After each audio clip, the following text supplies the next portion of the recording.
What's up, guys? This is Jay from COI.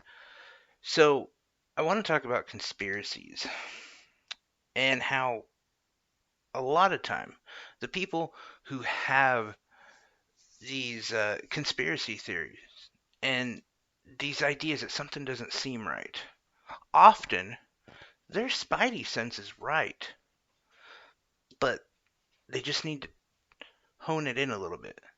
And they need to stop chasing sensationalism, which is what they often do, and that's how they miss the story that was right in front of them. But they tend to look for something more sexy, more flashy, something that at the end of the day involves them shirtless with an M60 fighting off a whole bunch of enemies. An us versus them mentality. Um, but that's just often not the case. In fact, almost never is that the case. But there's usually something there. Now, I want to talk about a few of these conspiracies and kind of break them down. 9/11 was probably the biggest one for me. Um, I was in high school, and I remember so many of my friends and a lot of acquaintances I've met, they all said something's not right about this. The way the Bush administration was acting, not to mention the fact that we should have had black boxes. There was a lot of things with 9/11 that didn't add up. And that quickly turned into it's an inside job. The government did it to themselves. And even years later, my friends, some of them will say, well, they did it to enact the Patriot Act. Yeah, that's great with 2020, but think about how it was back then. And mind you, people like our current president were saying that Bush administration was failing America. They didn't know that that would work. And who's to say that this plan would even be able to hold up? You'd have to tell so many people and they'd have to keep a secret and it just doesn't add up. It doesn't work. But here's what we do know. 15 out of the 19 attackers were Saudi Arabian. We decided to go after Afghanistan and then on to Iraq. Now, granted, Afghanistan is quite lawless and does have a lot of terrorists, but Iraq, on the other hand, very, at the time, very much in control, and Saddam did not put up with bullshit, and he definitely didn't put up with Osama bin Laden. So why are we going there?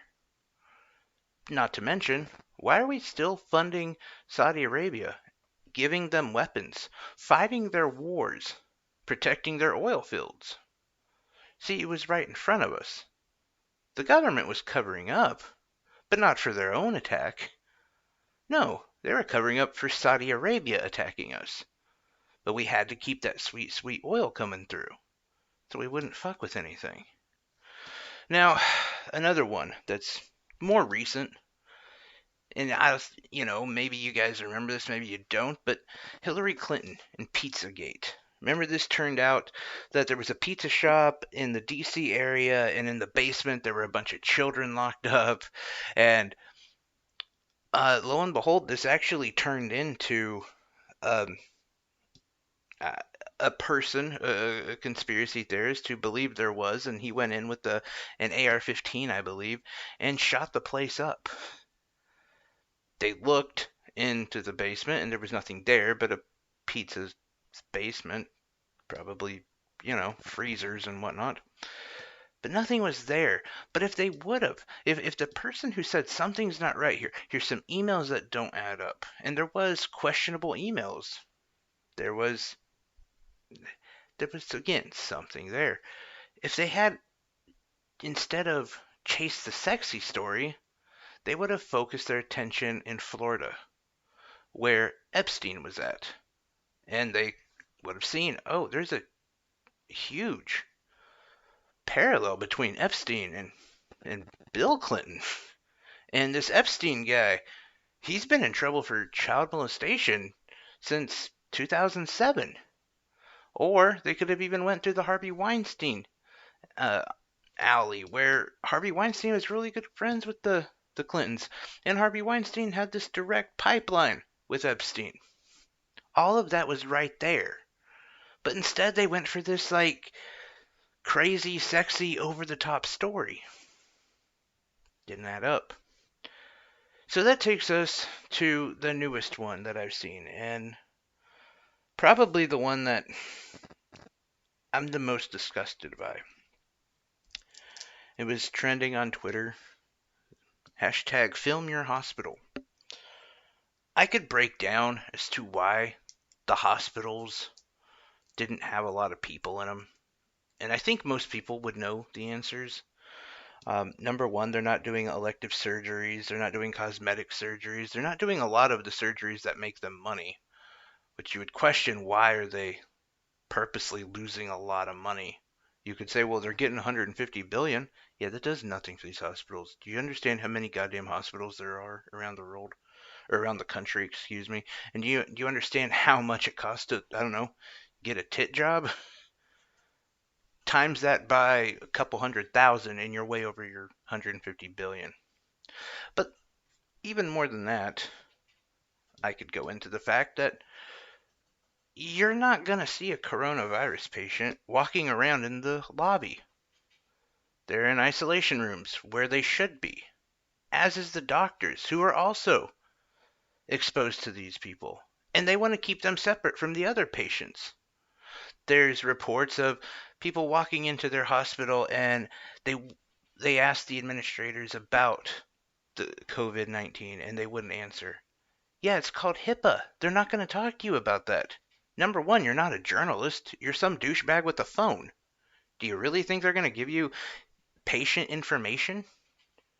Trust me, in some states, if you were married to them and you happen to be the same sex, you wouldn't get that patient information. Let alone some probably young punk kid with an outdated iPhone going in there acting like a journalist. You think you're going to get information? You're not. Most of these people, as well, live in areas like mine where COVID hasn't affected us really. We just had our first death today. In total, I think my entire state has like 400 cases. But our governor says by the end of the week we're going to have 1,000. And the hospitals are listening to that. The hospitals are quote unquote empty because you don't see people. Because you're going into the emergency room exit where there's not a lot of people in there. Because most people are not stupid enough to go to the hospital over stupid stuff. And yeah, you might see somebody who needs their appendix out or stabbed themselves. But the majority of people who go to the emergency room go there because they're not feeling well or a twisted ankle or something like that. But thanks to a lot of doctors using things like telecom and stuff and other ways that they can communicate with their patients via Skype and Zoom and things like that, patients don't have to go in there anymore. But like I said before, if your spidey sense was going off, it's because there is something there. There is something with this. And it should be the thing that we pay attention to. It should be the thing that we focus on, especially a lot of you conspiracy theorists, because you guys are really good at researching stuff. And you'll find stuff that if you squint really hard and turn your head sideways, you can kind of make it fit. But I guarantee you, with this information we have here, you're going to be able to make it fit a lot better. And I think the problem with this information is it's terrifying. And there's no enemy. There's no us versus them. Just the way it is. See, it came out recently that Dr. Osterholm, you might know him, he was the epidemiologist that was on Joe Rogan, who kind of warned us about this and said it was going to be a huge problem, way before New York blew up. He came out and said that we're not going to be able to use testing to confine the coronavirus because we're running low on the chemical agents that actually respond to the test. And there's just no way to produce more. We're going to have a limited amount no matter what. He also talked about the PPE. 3M, who makes most of the N95 masks, they make about 5 million a day, which is a lot, right? Except for one hospital in New York goes through about 2 million a day. One hospital. Donald Trump, meanwhile, sent 35,000 pounds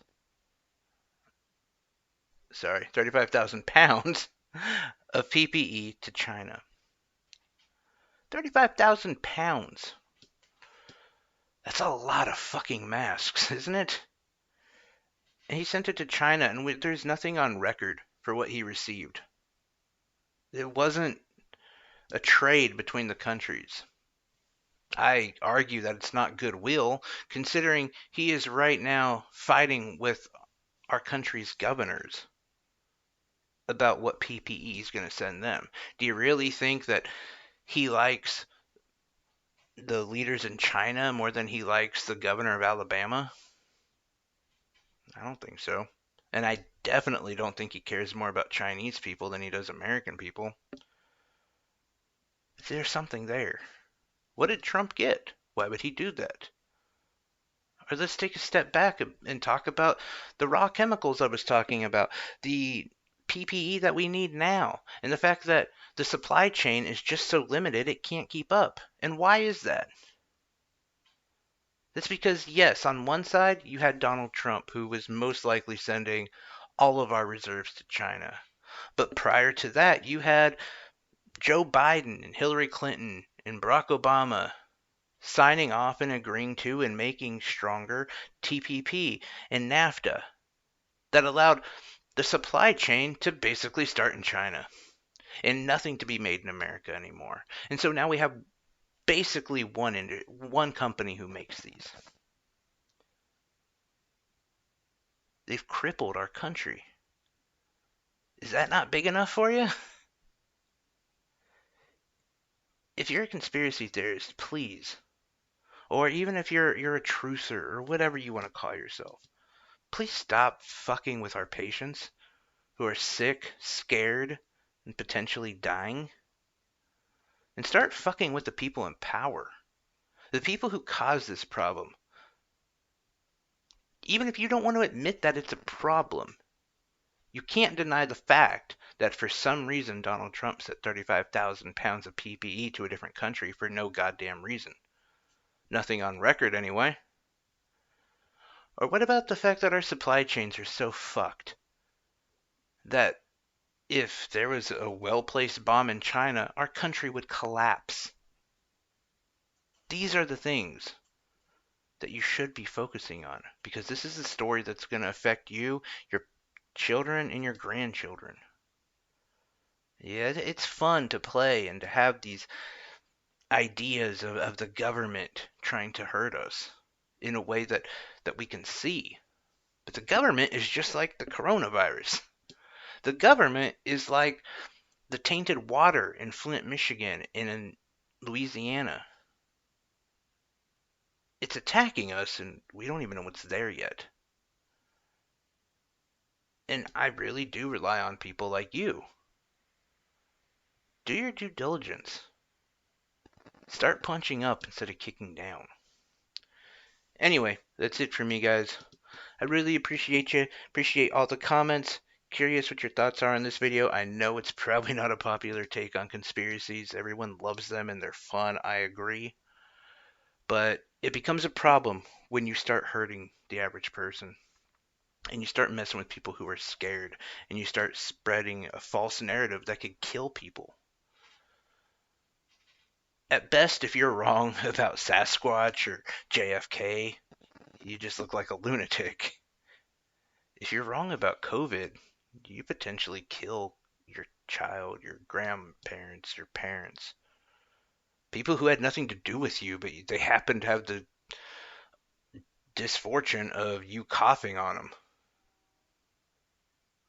So just think about what information you're spreading and how you're conducting yourself. Anyway, guys, I appreciate you. Stay safe. Stay at home. Good night.